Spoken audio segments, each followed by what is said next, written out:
Hi, welcome back to this course on computational thermodynamics and kinetics of materials. We will today start with thermodynamics of materials. So, applying thermodynamics to materials.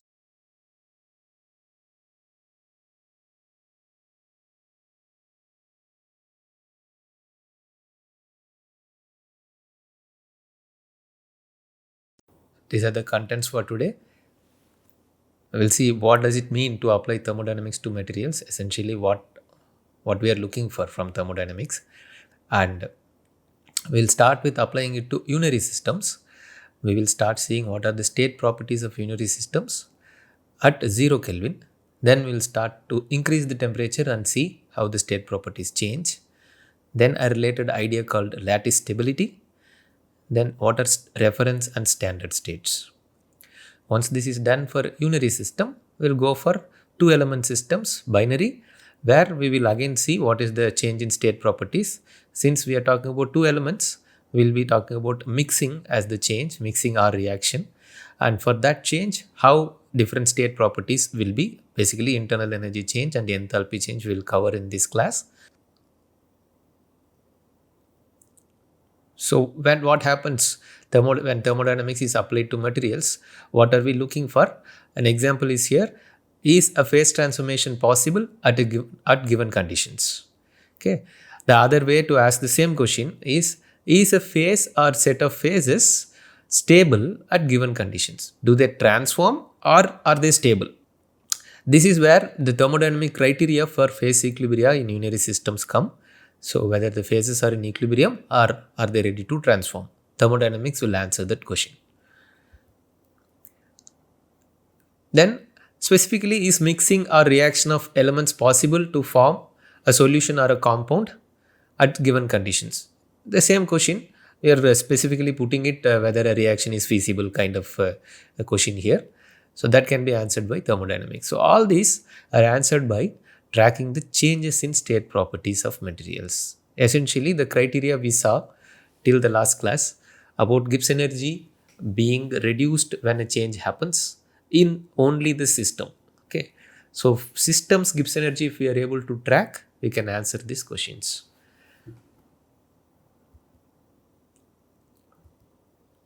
Right. Gibbs energy change of the system is to be found to answer the question.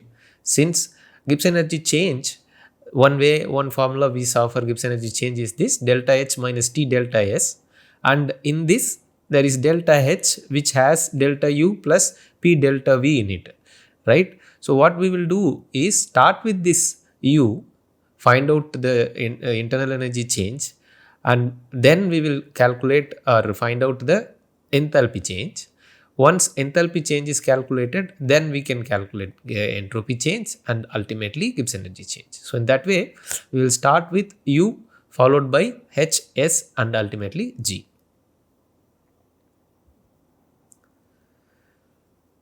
So when we say applying thermodynamics to unary systems, number of components are 1. For example, it can be a pure element like aluminum or a compound like H2O.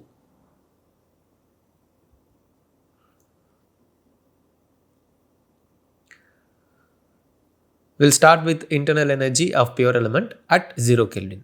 So the simplest scenario that we can imagine. So consider a pure element A. It's a crystalline solid, perfectly ordered, nice crystal solid, and pressure is going to be 1 atmosphere throughout this class unless specifically mentioned. Temperature right now in this slide we will be seeing for 0 Kelvin temperature. So when we say 0 Kelvin, it means there is no thermal energy at all in the system. It means atoms have no movement, no translation, rotation or vibration, no movement of any sort. If that is the case, then what is the internal energy U at 0 Kelvin? It will be sum of all potential energies, which are bond energies alone and no kinetic energy. Okay, there are bonds. So we have seen this diagram before, where atoms, when they are far apart, they don't care about each other. When they come close by, they settle down at some kind of equilibrium distance and at some kind of a potential energy, meaning bond energy. Okay, this epsilon AA is for a single bond, energy of a single bond. If we calculate it for all the bonds in the system, we will get the internal energy of the system. So that is the internal energy at 0 Kelvin. So atoms have no movement, that's why this is true. If there is movement, then we have to add all the kinetic energies as well. So at 0 Kelvin, only potential energies. And you can imagine this bond energy is definitely not easy to measure experimentally because there are so many atoms simply. Okay, so it is not easy to measure experimentally, right? Then quantum physics calculations can be used. For example, density functional theory DFT can help, but this is also quite restrictive because it is computationally quite intensive, and this can be used, but this has also a lot of assumptions in that, so answers can be quite inaccurate. That's about the internal energy. And what about enthalpy? Enthalpy is internal energy plus the PV term. Since internal energy is difficult to measure, definitely H naught also is H at 0 Kelvin also is difficult to measure. So not easy to measure experimentally. Again, quantum physics calculations can help here. But since it is difficult to measure it, why to bother? DFT and all are recent phenomena. Only in the last few decades we are talking about DFT kind of things. And still they are quite difficult to apply for multi-component systems and all. So enthalpy at 0 Kelvin is assumed to be 0 since only changes matter. We are bothered about the changes in state property, not the exact value of state property, right? Therefore, enthalpy at 0 Kelvin, whatever is the value, we can assume it to be 0 and bother only about how it changes with respect to a different kind of transformations and all. Okay. So in fact, often enthalpy at 298 Kelvin, not only at 0, even at 298 Kelvin room temperature is assumed to be 0. This state at which the state property values are assumed to be 0 is called reference state. There is a separate slide coming on this reference state point. Wait for that. That's about the enthalpy. What about entropy at 0 Kelvin? Entropy is actually 0. Why? There is no vibration, so there is no vibrational entropy. And there is no configurational entropy as well. So what does it mean? Positional or chemical configurational entropy. I'll tell it simply now. The next class we will see about that in detail. Here we have all fixed positions, lattice positions. So there is nothing called positional configurational entropy arising because of different positions that an atom can have. And also there is no chemical configurational entropy because there are no different chemical species. They are all only single element A. All atoms of A are there. So there is no chemical configurational entropy also possible here. This no configurational entropy is true also for pure line compound which have complete chemical order. So they look like this. Again, atoms are fixed in their position. There is no way for orange atom to come to blue atom's position, vice versa. So the W here is actually one, only one way to get this kind of structure. So there is no configurational entropy coming from that kind of rearrangement of atoms. Okay, so but in solid solutions, there is definitely a possibility of atoms getting shuffled and constituting the same macro state. Therefore, there is a entropy possible. We call it chemical configurational entropy. So wait for it to understand it in the next class. So from these two things, we are going to conclude something profound. The third law of thermodynamics itself comes here. Okay, entropy of a pure crystalline solid, something like this or this, an element or a line compound, is 0 at absolute 0 temperature. Okay, very straightforward to see. Since there is no vibration, there is no vibrational entropy, and since atoms are having no positional or chemical configurational entropy as well, we are going to say entropy at absolute 0 is 0.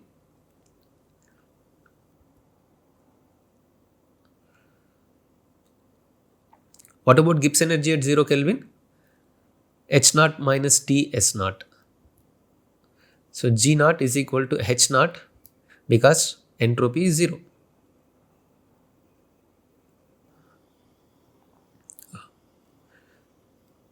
So that's about 0 Kelvin values. What about above 0 Kelvin? We'll start with the enthalpy. Properties at T is equal to T1, which is greater than 0 Kelvin. For pure element, we call this temperature, which is anything above 0 Kelvin, as finite temperature. So we are going to get now finite temperature enthalpy for a pure element. Okay. This is H at 0 Kelvin.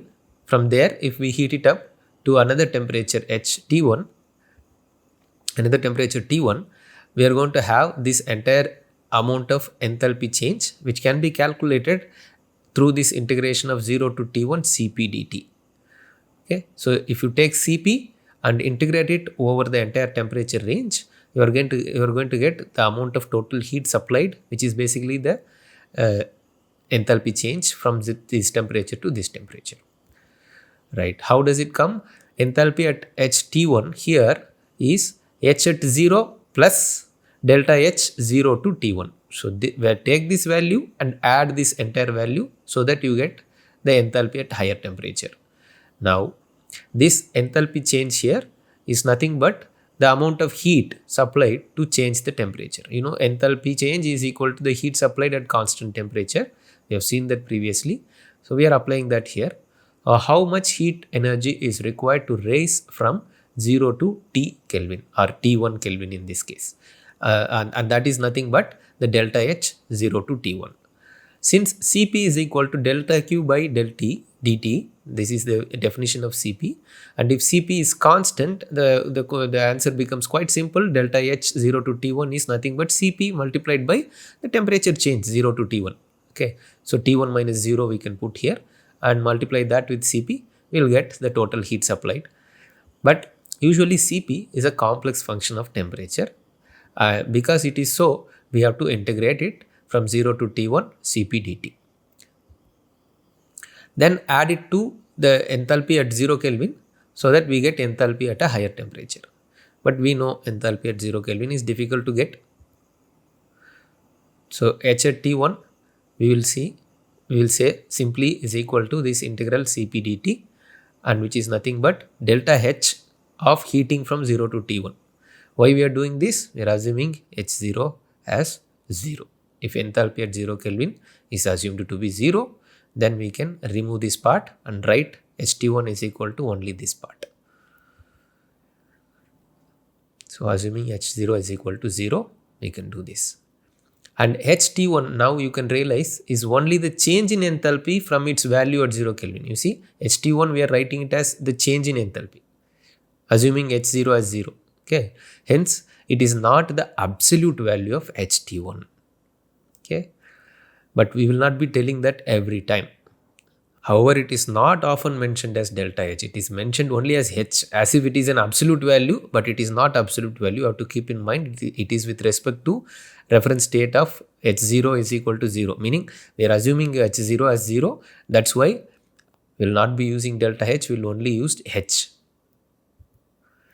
In this course, we will use Ht1 without delta for the value of enthalpy at T1 with reference state as H298 as 0. In thermocalc, in the software that we are going to use, the databases are actually made with H298 is equal to 0. Meaning, instead of this point, this enthalpy H298 is 0 and we are going to take the Ht1 as nothing but heating up from H298 to this temperature. Integration 298 to T1 Cp dt, we will treat this as the enthalpy.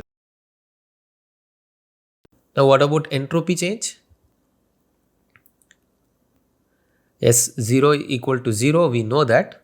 Then S at T1 we can figure out, which is nothing but adding delta S to during the temperature increment from 0 to T1 to S0, and S0 anyway is 0. Therefore, how much is the entropy change while heating? That constitutes the entropy at T1. So, entropy at ST1 is equal to delta S 0 to T1, since S0 is 0.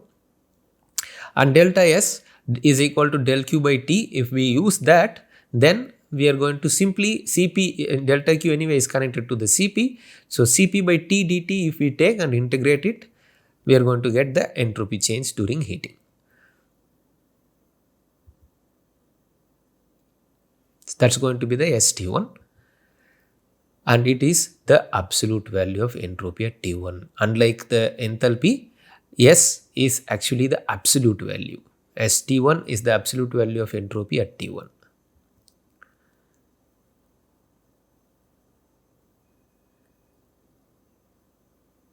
right? That is entropy at high temperature. What about Gibbs energy at high temperature? You just have to take H at high temperature minus T S at high temperature. So that is Gibbs energy at T1. With respect to reference state, of course, H at 0 Kelvin, we have assumed it to be 0. Only then we can get this HT1 here, and accordingly this G also is not the absolute value. Okay, only S has the absolute value. H and H, because of that, G have no absolute value and need to have a reference value, like H0 is equal to 0 or H298 is equal to 0, things like that. Okay, right. So you can see G0 is put here and GT1 is put here because when temperature increases, Gibbs energy decreases. So now with all this, we can write the thermodynamic criteria for unary phase equilibria. What we have already seen from second law is for a natural process, delta G system is less than 0. Consider two states. Example, structural states for a system, a material, let's say, structural states in the sense BCC, FCC, things like that. Then one has higher G and other has lower G. Okay, one phase has higher G, other phase has lower G. Higher G state is let's say is transforming to lower G state. In that case, delta G system will be negative and this state change is feasible. Whereas the other way around, lower G state becoming higher G state will actually increase the Gibbs energy, therefore it is not feasible. In that way, we are writing this particular sentence that we had in the second law in a different way. That is, the state with lower G is stable. Here, the state with lower G is stable. Okay, these sentences may be repetitive, but it is quite important to keep in mind. You can say in a process, if Gibbs energy of the parent phase itself, the one in the left hand side itself, is having lower G compared to any other state that we consider that has a higher G, we can say the initial state itself is going to be stable. Rather than saying higher state formation is not feasible, we are saying initial state is stable. This is the other way of putting the same sentence, but this means a lot to us because when we design materials, we bother more about whether particular material at a particular temperature with whatever phases in it will be stable or not, because those phases have given us good properties. When we apply it at some temperature, if those phases change, then the properties are going to change. So what we are bothered more about is not the phase transformation, it is the phase stability. So we have to talk about whether Gibbs energy of that set of phases is the lowest compared to any other phase.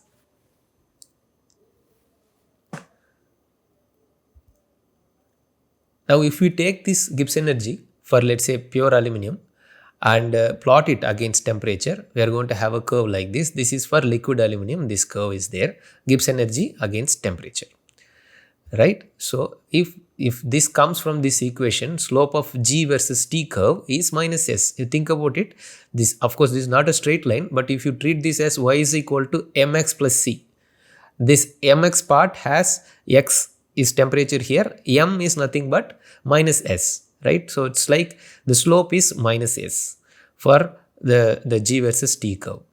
And we know S entropy is a positive quantity and it increases with increment in T. So obviously S is going to be increasing as temperature increases because more energy comes in, more vibrational states, obviously more S.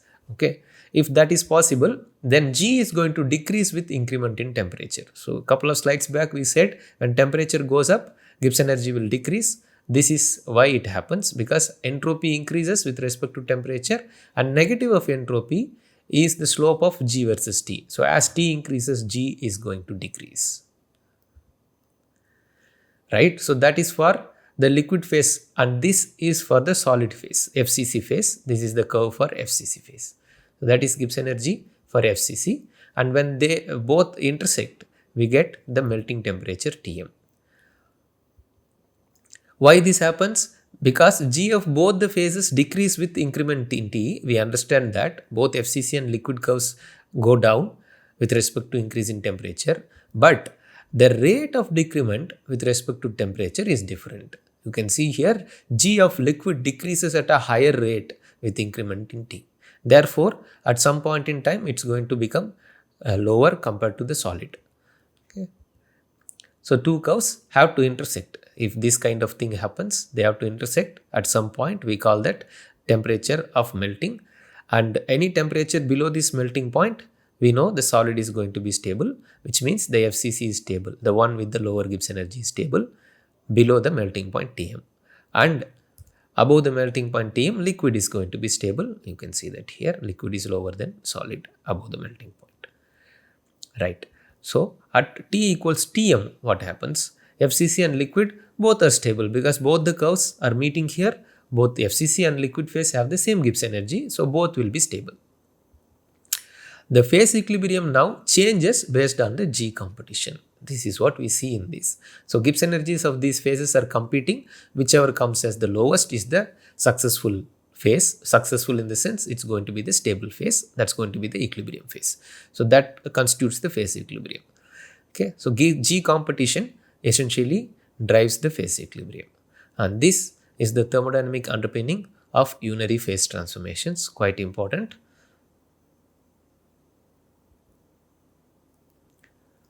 Therefore, we can add this extra sentence. This sentence we have already seen. The phase with the lowest Gibbs energy is at equilibrium. Two or more phases can stay in equilibrium if they have the same G. At melting point, we saw that the solid and liquid have the same G. Right? A related idea is lattice stability. What is it? Properties at a fixed temperature T equals to T1 for a pure element we are going to consider. If G of solid is less than G of liquid, then solid is more stable than liquid. Then we can write delta G solid to liquid, G of L minus G of S. L is the final state, is a positive value, GL is higher. Okay. Then in that case, solid is going to be stable. Okay. For example, in pure aluminum at 873 Kelvin, 600 degrees Celsius, FCC is more stable than liquid. Okay. Imagine the Gibbs energies now. Temperature 873 Kelvin. G FCC aluminum is written here, solid aluminum. And G of liquid aluminum at the same temperature will be higher than that. Okay. This is actually below the melting point. This number is below the melting point. Therefore, solid will be stable, not the liquid. Liquid's Gibbs energy will be higher than the solid's Gibbs energy. Then this is the change in Gibbs energy if at all the solid wants to become liquid at this temperature. We know it is not possible. So the Gibbs energy's actual values, if you see, minus 8 kilojoules is the Gibbs energy of FCC, minus 1 kilojoule is Gibbs energy of liquid. Therefore, when solid becomes liquid at this temperature, positive 7 will be the Gibbs energy change. Since this is positive, the change is not going to happen. Solid cannot become liquid at this temperature. Okay. So, lattice stability is this Gibbs energy difference between two structural states or phases of an element. This difference that we are calculating, delta G of pure elements, two different structures, and that is called as lattice stability. Now, you may wonder about few things, how we can get the Gibbs energy of liquid when liquid is not even stable. We have just seen the procedure to get the Gibbs energy. You have to go from Cp, integrate Cp dt, get the H value, integrate Cp by T dt, and get the S value, and H minus Ts, get the G value. All these things we can do provided we have the material to measure the Cp. What about the phase which is not even existing at this temperature and we have to get the Cp of it and all? That is not possible, right? But actually it turns out that it is possible. We will see some procedure to how to get that. It is possible to get G of a phase at a temperature at which the phase is not stable. Okay, that is a future content when we start talking about thermodynamic assessment and all. There we will talk about that. Okay. Right now, one more question about this reference state. That is, here minus 8 and minus 1, we know Gibbs energy cannot be an absolute value. It has to be with respect to some reference state. Here the reference state is enthalpy at 298 for the standard state. Standard state at 298 for aluminum is FCC. Okay. So, FCC aluminum's enthalpy value at 298 Kelvin is considered 0 when these numbers are arrived. Okay. What if we change the reference state?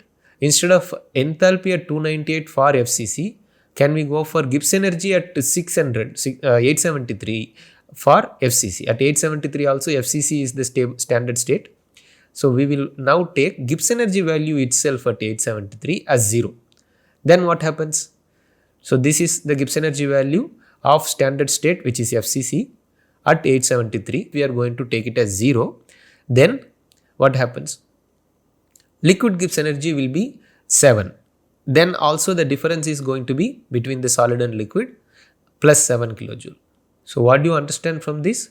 Reference states do not affect the property change. Delta G FCC to liquid is plus 7 kg here and plus 7 kg here.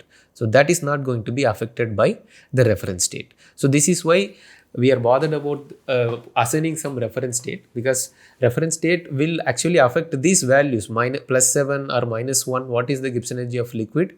That numbers can be affected by the reference state, but the change in the state property is not going to affect. This change in the state property is what tells the answers about the feasibility of any change, things like that. So that matters more. Okay, so this FCC Gibbs energy being 0, we can do it for all temperatures and visualize them like this. You can see here, this is a lattice stability diagram for aluminum, where Gibbs energy of FCC is made to 0 at all temperatures. It's just a horizontal line. Then relative to that, we can talk about other phase Gibbs energy. FCC Gibbs energy is made 0 at all the temperatures, meaning it is the reference state. Gibbs energy of other phases are represented relative to this value. You can see this curve and this curve. Okay. So hierarchy of stability can be seen here. For example, at 298 Kelvin, which is here, you can see FCC has the lowest Gibbs energy, then comes HCP, then comes liquid. Therefore, stability wise, FCC has the most stability, followed by HCP, followed by liquid. So this is a hierarchy of stability that we can see from a lattice stability diagram. And we can see this is the melting point, and the transition points can be seen here. Melting point, which is Tm, and FCC is stable below this temperature and liquid is stable above this temperature. So this white line here, you can see this white line actually is the indicator of all the Gibbs energy values of stable states. So G of stable states of aluminum, meaning G of FCC from 0 Kelvin to melting point, and G of liquid beyond it. That is indicated by this line. So this is kind of minimum Gibbs energy lines. So there, in that line indicates what are the stable states. Right. To kind of summarize what is this reference state point, since only changes in enthalpy matter, enthalpy at 0 Kelvin can be assumed to be 0. This is where we initially started talking about the reference state, and this is the reference state. When we say enthalpy at 0 Kelvin is 0, that is the reference state. And there are places where the enthalpy at 298 Kelvin is assumed to be 0. In this course also we will be doing that mostly. And then Gibbs energy too is assumed to be 0 in many cases at various temperatures. Just now we saw that in the previous slide. Gibbs energy of FCC is assumed to be 0. The state at which enthalpy or Gibbs energy values are assumed to be 0 is the reference state. This is a broader definition. Okay, and it is defined as enthalpy or Gibbs energy at a particular temperature, pressure and physical state is 0, like that. Okay, so that is how the reference state is defined. In the example of aluminum in the previous slide, reference state was Gibbs energy at current temperature, meaning all temperatures we said, and 1 atmosphere pressure, and in FCC for the FCC crystal structure. This is for this we made the G value 0. Right, that's about the reference state. Then what is a standard state? Standard state, for example, standard state of aluminum at room temperature, which is below the melting point, and at 1 atmospheric pressure is FCC structure. That is the standard state of aluminum. Then standard state of aluminum at a temperature above melting temperature and at 1 atmosphere pressure is liquid. We are going beyond the melting point. So therefore liquid is the stable state, and that's called the standard state. Then standard state of the gas neon at room temperature and at 1 atmosphere pressure. Okay, it is gas. So gas is the stable state, and that is called a standard state now. So what are we doing in all this? Standard state is the stable structural or physical state phase of the unary system at temperature of any choice but more importantly, pressure at 1 atmosphere. Meaning, you see all these 1 atmospheres are highlighted because when you talk about standard state, we are talking about fixing the pressure at 1 atmosphere, and at any temperature, whatever is the stable structure, we are going to call that as the standard state. When it comes to the notation, properties at this state are notated with the superscript, this O kind of thing. Example, this G standard is equal to H standard minus TS standard.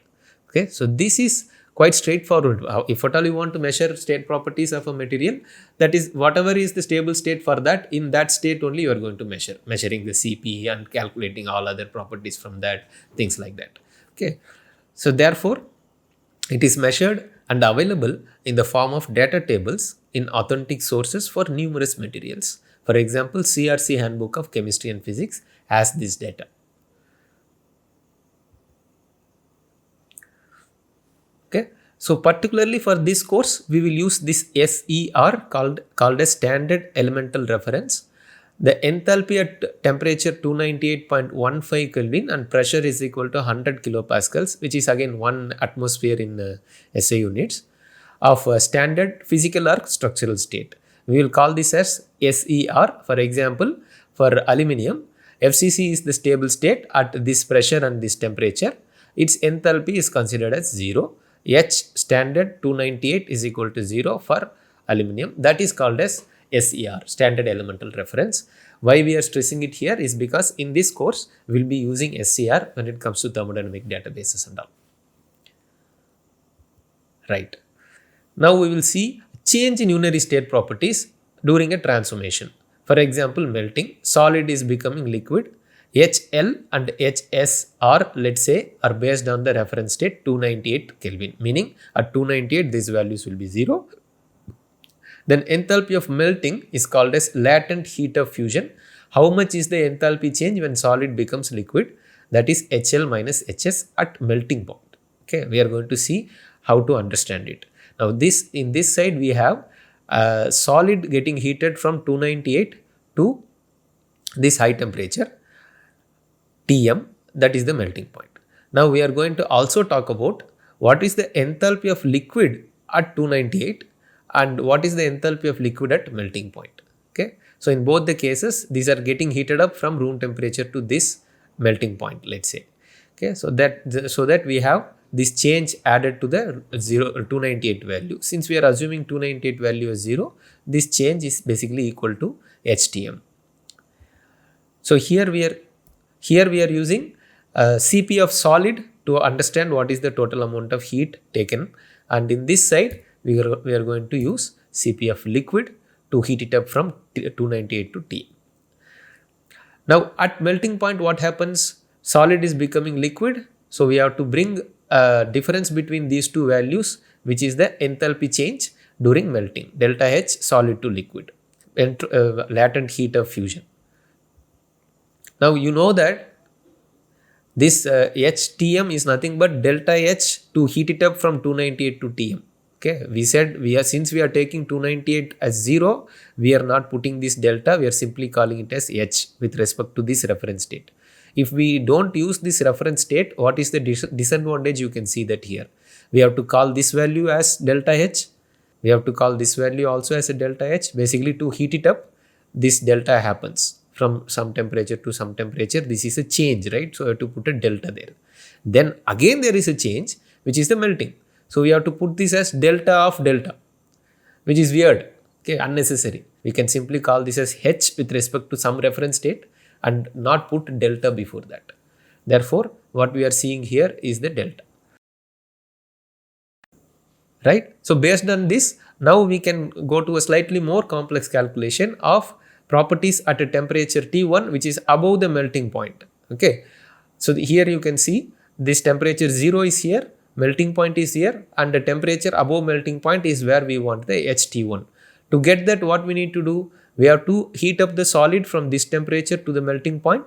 So we will calculate Cp of solid integrated over this temperature range. Then at the melting point, there is a enthalpy change delta H S to L. We have seen that in the previous slide. There is a small enthalpy change happening, latent heat of fusion, that is happening here.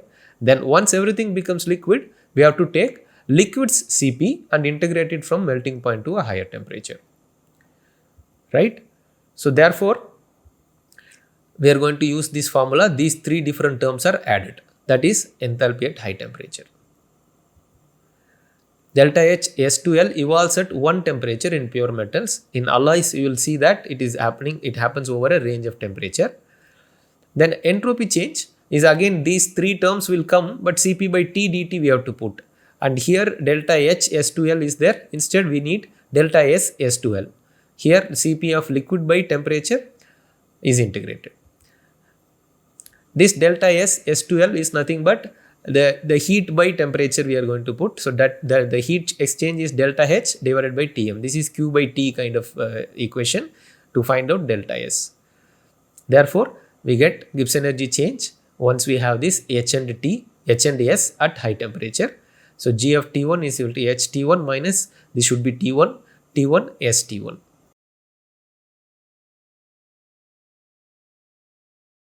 Right. Now let's look at how to apply thermodynamics to binary systems. Number of components are going to be 2. For example, Al Ni system, aluminum nickel system, or two compounds like H2O plus the C2L H22O11 sugar.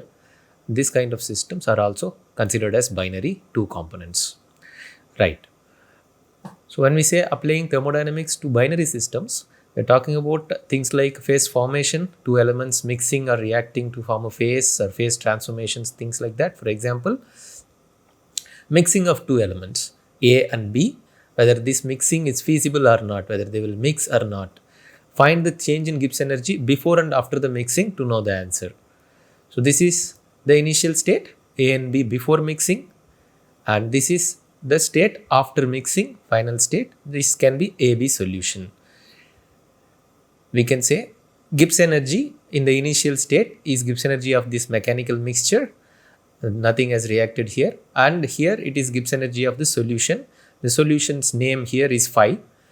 So this Gf minus Gi is going to give us the delta G. So if we are able to get this delta G value, and if it turns out to be a negative value, then we can say this kind of mixing or solution formation can happen, right? So how to get these numbers, delta G, Gf and Gi numbers? Okay, one way is delta G is delta H minus T delta S. This is one formula we know for delta G. So we can find changes in H and S. So we need to know the H and S values of the initial state and final state. Okay, that's the point there. So what do we start for delta H? We can start with this formula where we have delta U plus P delta V. So we can focus on this delta U. Delta V is relatively easy to get.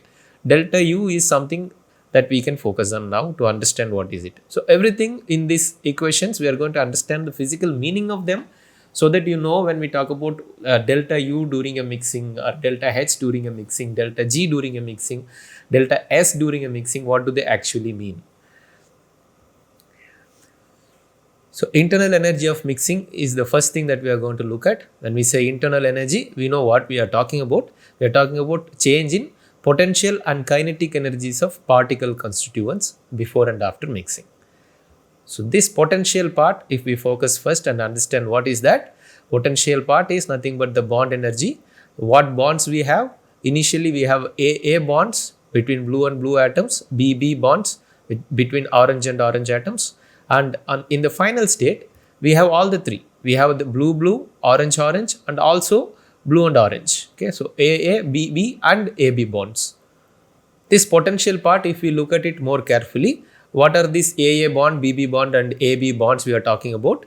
The AB, let's say AA bond energy is like this. So this is blue atoms AA, and this epsilon AA is the bond energy of this AA bond.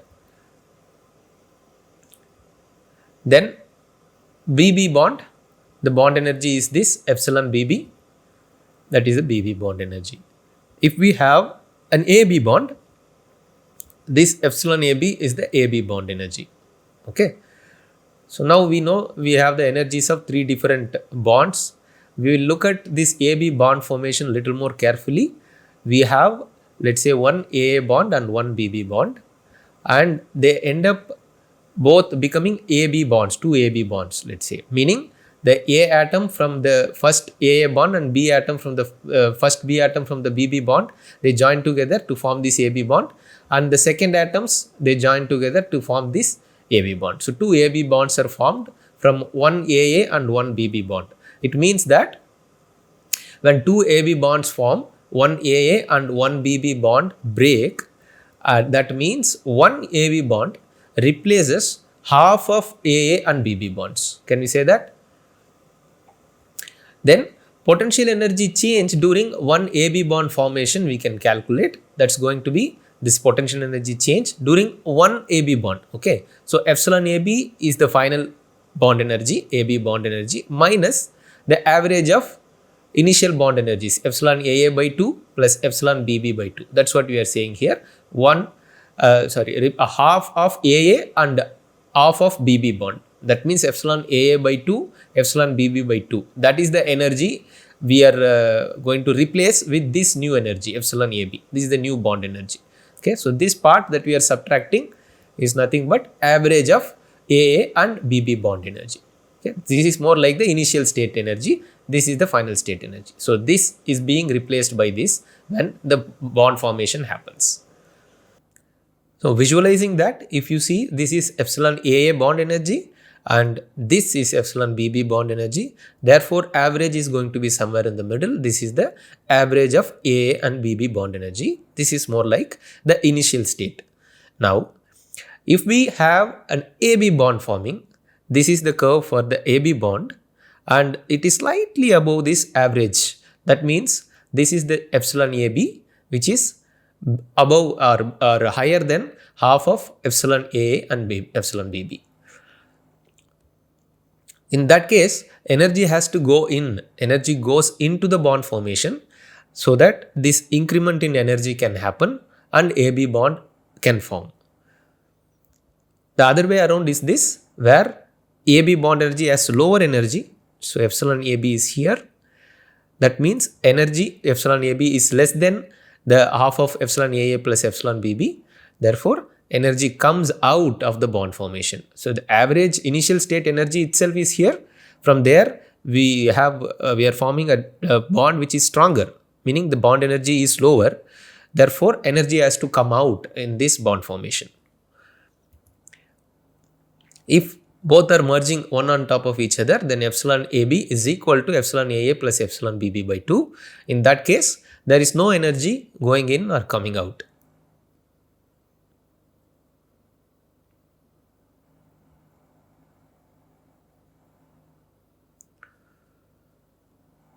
So that's about the potential part. What about the kinetic part? When we say kinetic, in solids, we are essentially talking about the vibrational energy. That is the only moment that is possible here. No translation or rotation in solids.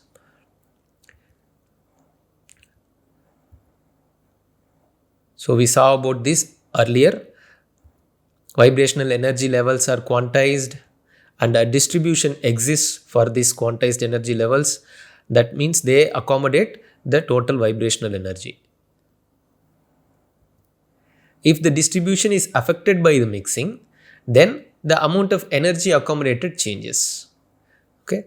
So if the when the AB mix to form the AB bond, then the amount of energy accommodated can change. Okay. Why it should change? Let us look at that. Let's treat this case epsilon AB equals half of epsilon AA plus epsilon BB, meaning the final bond energy and the initial average bond energy is same. In that case, if let's say this white line is the average bond energy epsilon AA plus epsilon BB by 2, then this blue line here, you see there is a small change between this white and blue. Okay, so this is epsilon AB, this blue line. Okay, let us put it, white is average of AA and BB bonds, blue is AB bond. Okay, so this blue is AB bond and it is slightly sharper. This curve is kind of sharper. This is kind of broad. The white line is kind of broad. So remember that. So bond energies are same. This point where they meet the y-axis, that is same. But bond stiffness values are different. What do we mean by stiffness here? We are talking about the curvature difference between potential energy curves. So here the curvature is like this, here it is sharper. So in that case, what happens is this, let's say when an atom vibrates, so what exactly happens is there is a bond and atoms are at equilibrium distance. That's where the potential energy is minimum. When the vibration happens, what happens? The atoms move from their equilibrium position, meaning they come closer or far apart. Okay, if that happens, the here, let's say this particular distance, this minimum corresponds to this distance, that is the minimum bond, that is the equilibrium bond energy. From there, if the atom go to left or right, it means it accesses this energy and this energy, right? So let's say in this side we will take, if the distance between the atoms come down slightly during the vibration, this white curve tells this will be the energy when the distance between the atoms decreases. Okay, whereas the blue curve gives a slightly higher energy. Okay, for the same x-axis part, you can see that this curve, white curve, gives this energy, the blue curve gives slightly higher energy, meaning more energy is now required in order to do that vibration. Okay, so that's the point there. So there is a change in vibrational energy states that can happen during mixing when this kind of curvature change is there in the potential energy curve. So vibrational states change, that is the internal energy change. The other way of doing the same thing is, let's say the distance between the atoms is too different. Bond energies are still same, just like the previous case, but bond lengths are different. So this is the bond length, average AA and BB bond length. This bond length is the new AB bond length. So definitely the final state has a higher bond length. If that is the case, again vibrational states can change, accommodating different amount of energy. Right? So let us summarize what we have seen. Variation in the bond length and bond stiffness result in difference in distribution of vibrational energy levels. These both the things, variation in bond length and bond stiffness. And therefore vibrational energy accommodated differs. So heat goes into the bond formation if more vibrational energy can be accommodated compared to initial state, and heat comes out of the bond formation if lower vibrational energy can be accommodated compared to the initial state. So both are possible. In that way, kinetic energy difference can happen between initial and final state. So now you understand what do we mean by potential energy change and kinetic energy change when mixing happens. So that will be the internal energy change. So we are only talking about the physical meaning of it. Now about enthalpy of mixing, we can go one step further from delta U, we can talk about adding P delta V to that. So this entire thing is going to be equivalent to the heat evolved. The enthalpy change is the total heat evolved or observed in a process. We are going to understand that now. Okay. So let's say this happens from the initial state to final state at constant temperature and pressure, so that we can understand this. So this P delta V part is the extra. Delta U, now you understand what is it. P delta V, let us understand that. Okay, initial and final state. Let's take initial state volumes like this. These are the initial state volumes of both A and B. Combining them, final state volume will come or not. That's what we are going to see. This is the final state volume. If you combine the initial two states and put them together, this is the initial volume, actually total initial volume, and final volume, the gray one, you can see is slightly bigger than the initial volume. What does that mean? A volume expansion happened during this mixing. And this volume expansion has happened under a constant pressure, because we are doing this entire process under constant pressure and temperature, we said. So at constant pressure, this sort of volume expansion happened during this mixing. So therefore we can say there is a work done to expand the volume against a constant pressure. So what is this work? That's what we are going to understand. We said H equals U plus PV, and if we go to the differential form, we can write this. We can this dPV we can replace using the UV formula of differentiation. At constant pressure, we can remove this VdP part. dP is not going to be there at constant pressure. dH is equal to du plus PdV. And in the finite form, we can write delta H equals delta U plus P delta V. So quite important formula, and this P delta V is nothing but the work done. Okay. So what were we basically doing? We know what is already this delta U part, what are the things that can change, and in this P delta V part, what are we talking about? Against atmosphere, there is a push happened, therefore volume expanded. That work is going to be added to the original internal energy change, and that is nothing but the enthalpy change. So in this way, enthalpy gives a very intuitive meaning. In fact, enthalpy has a little grander meaning from this part. Let us look at that now. So let us keep these things that we have derived here, and let's talk about a material existing with a particular volume under this atmospheric pressure P. Let's say this is just the atmosphere. If this material does not exist here, yeah, let us shrink the material down. Now there is no material now. Now it has to exist against this pressure. So let's say the material now has arrived, meaning it has to do a work against this pressure in order to exist. What does that mean? If a material exists, it appears from zero volume to final volume. So H minus 0, H is the final enthalpy, minus 0 means the material does not exist in the initial state. H minus 0 is the delta H now, is equal to U minus 0, the internal energy of the material, minus no internal energy, no material, okay, plus P multiplied by delta V is nothing but the volume of the material minus no volume. So if we do this, we get this equation, H is equal to U plus PV here. This is what enthalpy means. Enthalpy is nothing but all the internal energy constituents. You know what are the things in the internal energy? All potential energy, the bond energies and the kinetic energies, they are all there. Plus there is something else. That is the work done by the material to exist in a particular pressure. So if it has to exist in atmospheric pressure, it has to replace the atmosphere and exist. Okay, so it has to do a work to exist. So that is PV part here. So these two things constitute H. U plus work done to exist at a certain volume against a constant pressure. That is the meaning of enthalpy here. Now we are going to see that this enthalpy is nothing but total heat exchange. How is that? Let us take the same differential form. This du part we can replace from the first law, del Q minus del W. And this part using UV formula we again expanded. This delta W we can write it as PdV. Therefore these two terms go out, then delta Q minus plus VdP we will get. And if it is at constant pressure, this VdP also is going to vanish. We are going to get dH is equal to del Q, or in finite form delta H is equal to Q, meaning it is just the heat exchange. Enthalpy change is the heat evolved or absorbed in a process. So this is making a very intuitive sense. This is what we have been telling about enthalpy. When we derived it first time in the Legendre transformation, we said delta H has a very nice meaning, very nice physical meaning to understand, and this is what we have been talking about. Delta H is equal to Q at constant pressure.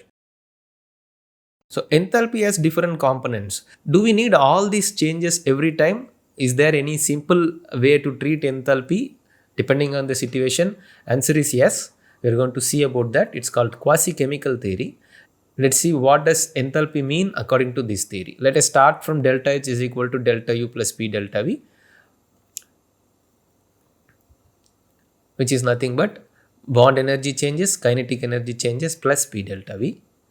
According to quasi-chemical approach, delta H is nothing but only the bond energy change.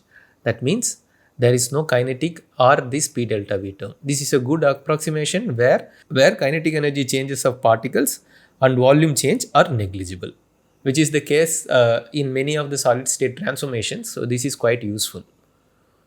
So this delta H is 0 when epsilon AB is equal to average of AA and BB bonds. When it is greater than 0, then epsilon AB is greater than half of epsilon AA plus epsilon BB, and it is less than 0 when epsilon AB is less than half of epsilon AA plus epsilon BB. If you consider this middle case, what does it mean? It means the average bond energy is actually lower compared to the AB bond, meaning AB bond is not favored. There is a repulsion between A and B. That's the meaning of this. Okay. Then heat goes into the process. To make this bond, heat has to go into the process. Therefore, this process is called as endothermic process. A and B do not like each other, but still they are bonding because there is energy coming from outside to make this bond. That's the meaning of it. Then, in this case, the AB bond energy is lower than the average of AA and BB bonds. Therefore, there is an attraction between A and B. So, heat comes out of the process in this case because we are getting a bond energy, a lower bond energy bond. Therefore, there is a heat coming out of the process. Therefore, this is called as exothermic process. And obviously, the top case is nothing but A and B have no interaction. They don't, A and B atom do not bother about each other. Whether the neighbor of A is another A or B, doesn't matter. The bond energy doesn't change. So we say there is no interaction in that case. Okay, so no heat exchange. So we will see about these things in little more detail in the next class. Thank you. I hope the lecture is useful. See you in the next class.